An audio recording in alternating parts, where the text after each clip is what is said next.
दो से बीजेपी के कैंडिडेट आगे चल रहे हैं। देखिए कौन आगे चल रहा है, कौन पीछे चल रहा है, लगातार हम आपको अपडेट्स दे रहे हैं। काउंटिंग हो रही है, अभी पोस्टल बैलेट की काउंटिंग हो रही है और इसके बाद ये पहला राउंड राजकुमार गौतम 4550 वोटों से आगे चल रहे हैं।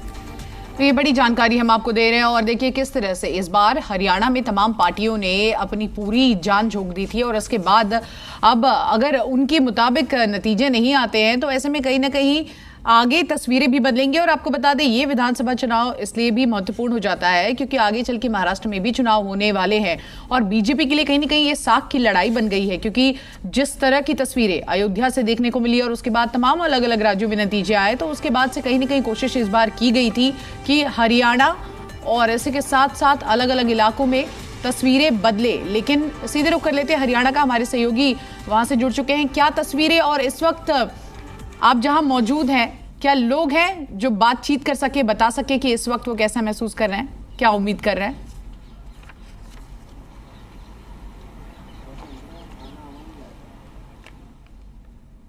देवेंद्र, आवाज पहुंच रही है हमारी आप तक? देखिए बिल्कुल, फिलहाल लोगों की बात की जाए तो इस परिसर के अंदर केवल और केवल उन लोगों को आने की अनुमति दी गई है जो एजेंट है या फिर उनको पोलिंग एजेंट बनाया गया था या उनके एक्स्ट्रा जो सहयोगी थे उनको।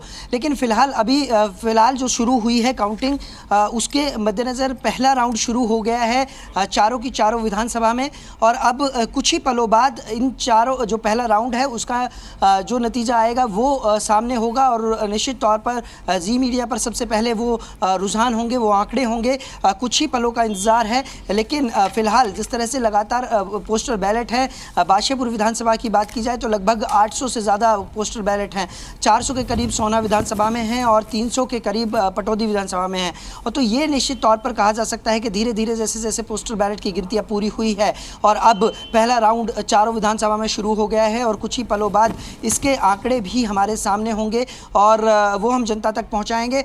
लेकिन फिलहाल जिस तरह से जो शांतिपूर्ण तरीके से मतगणना हो रही है, बाकायदा 4 अलग अलग सेंटर्स बनाए गए हैं, वहाँ टेबल लगाई गई हैं। बादशाहपुर विधानसभा में 34 राउंड होंगे, 34 टेबल्स लगाई गई हैं। बाकायदा जो ईवीएम हैं उनको पहले एजेंट्स के सामने खोला जाता है, सील जो कि सील पैक होती है उनको सील तोड़ा जाता है, उसके बाद उनको टेबल पर पहुँचाया जाता है और वहाँ उनको बाकायदा न केवल स्क्रीन पर बल्कि फिजिकली भी उनको दिखाया जाता है कि इतने इतने इस बूथ से वोट आए हैं। तो वो धीरे धीरे आंकड़े एक एक कर बाहर आएंगे और फिलहाल जो काउंटिंग है वो पूरी तरह से शुरू हो गई है चारों विधानसभा में।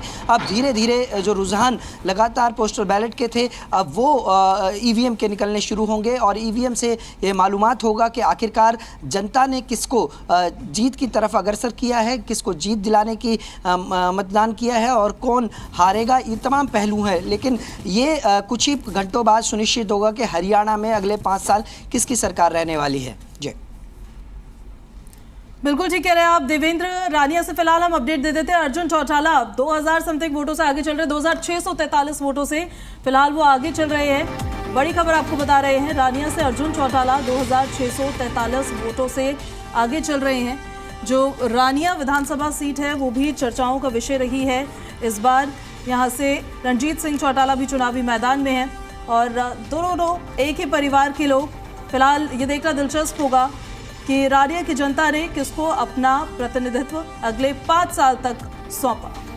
और देखिए महिपाल, डांडा की अगर बात कर ले तो वो भी 1000 से अधिक वोटों से आगे चल रहे हैं और सबसे बड़ी बात यही हो जाती है कि जिस तरह की तस्वीरें नजर आई हरियाणा से इस बार और कोशिश की गई, हर पार्टी ने अपनी अपनी किस्मत आजमाने की कोशिश की।